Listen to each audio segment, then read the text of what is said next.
जय जगन्नाथ राधे राधे मंगला माँ।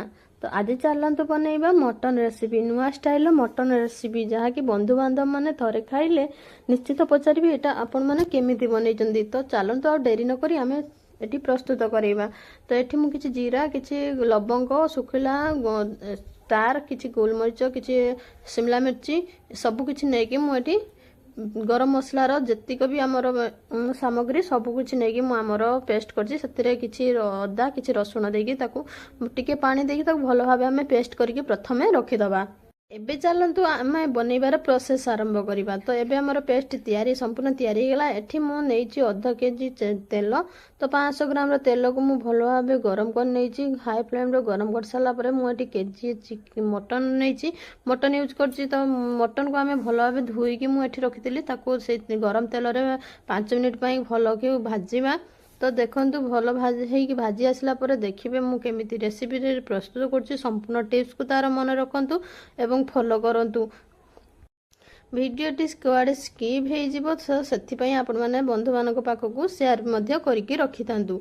तो एबे चलंतु हमर 5 मिनिट हे आसिलानी आ मो रेसिपी जदि आपण मानको भलो लागि थाए ताले आपण माने मते लाइक कमेंट शेयर निश्चित करिवे एटा मु आपण मानको पाखरु आशा करूची।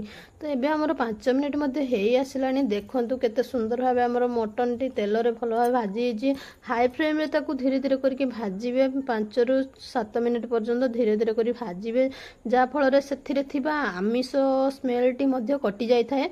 तो सेति पई आमे भलो भाबे सिझी हो पई ताकू भलो भाबे भाजी दउ। एबे हमर 5 मिनिट हेगला आसिला परे मु एठी आधा केजी रो पियाज को काटिकी चुन चुन करके सेथिरे देइछि। तो देखंतु आज नुआ रेसिपी आपण माने ध्यान सहकारे देखंतु।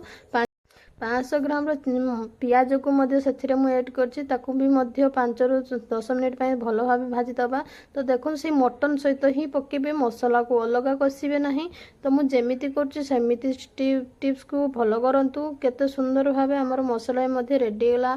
हमर आर वीडियो रे मध्य बहुत भाई भौणी माने बहुत भलो भलो कमेंट करथिले। एबे देखंतु हमर पियाज मध्य तळको आसी गलानी तेल ऊपर को आसी गला परे हमें सेतिरे स्वाद अनुसार लूण देबा।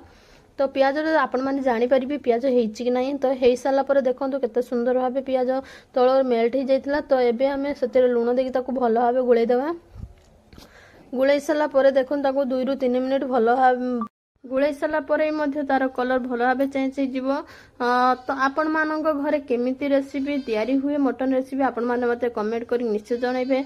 एबे हमर पियाज हे साला परे आमे बाटी रखितिबा तार रखितिया पेस्ट को सेथिरे ऐड करिबा। से ग्राइंडर रो जार को धोई कि मु सेथिरे टिके पानी देइछि। तो ताकू भलो भाबे 5 रु 10 मिनिट पई भलो भाबे गुळै दबा। एथिरे आमे मीडियम फ्लेम रो रखिबा गैस को। तो हाई फ्लेम रे रखिबे नहीं मीडियम फ्लेम रे रखि मटन को भलो भाबे कसिबे।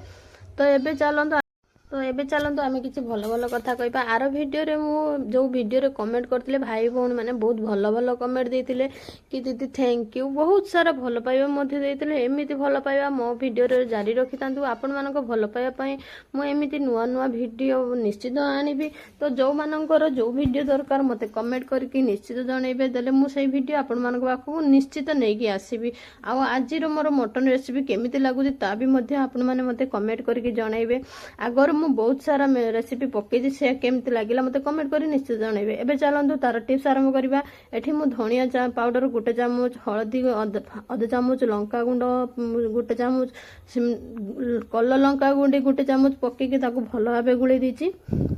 भलो भाबे गुळैबा 5 रु 10 मिनिट पई ताकू भलो भाबे हमें मीडियम फ्लेम रे रखि कि ताकू भलो भाबे मिक्स करिवा।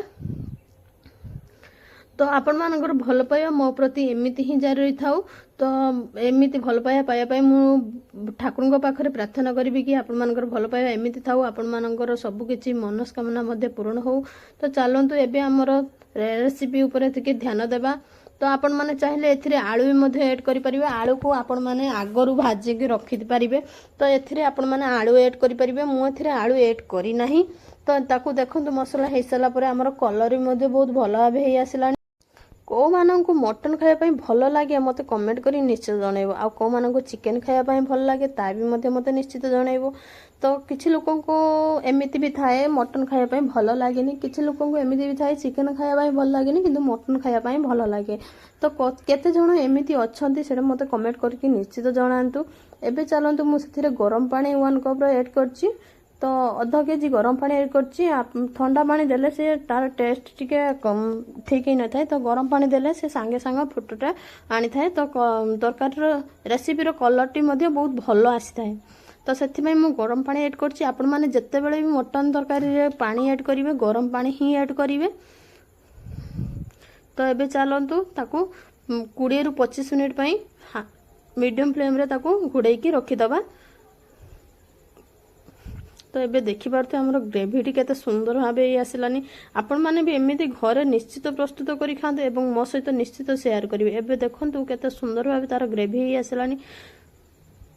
ଆଉ ମଧ୍ୟ ମଟନ୍ ମଧ୍ୟ ବହୁତ ଭଲ ଭାବେ ସିଝି ହେଇଯାଇଛି। ମୁଁ ଆପଣମାନଙ୍କୁ ଶେଷରେ ବହୁତ ଭଲ ଭାବେ ଦେଖେଇବି ଆପଣମାନଙ୍କୁ।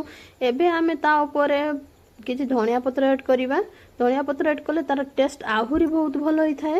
ଆପଣମାନେ ଚାହିଁଲେ ଏଥିରେ ମଟନ୍ ମସଲା ମଧ୍ୟ ଏଡ଼୍ କରିପାରିବେ, କିନ୍ତୁ ମୁଁ ଆଗରୁ ମସଲା ରେଡ଼ି କରିକି ଆପଣମାନଙ୍କ ଆଗରେ ହିଁ ଦେଇଥିଲି, ତ ସେଥିପାଇଁ ଆଉ ଦେବା କିଛି ଦରକାର ନାହିଁ। ଏବେ ଚାଲନ୍ତୁ ଆମେ ତାକୁ ଗୋଟେ ପାତ୍ରକୁ କାଢ଼ିବା।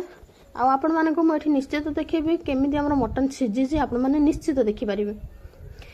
ଏମିତି ଭିଡ଼ିଓ ପାଇବା ପାଇଁ ଆପଣମାନେ ମୋ ଚ୍ୟାନେଲକୁ ଫଲୋ ନିଶ୍ଚିତ କରନ୍ତୁ, ସବସ୍କ୍ରାଇବ୍ ନିଶ୍ଚିତ କରନ୍ତୁ, ଆଉ ସୁନ୍ଦର ସୁନ୍ଦର କମେଣ୍ଟ ମଧ୍ୟ ଦିଅନ୍ତୁ। ପୁଣି ଦେଖାହେବା ଆଉ ଗୋଟେ ନୂଆ ଭିଡ଼ିଓରେ।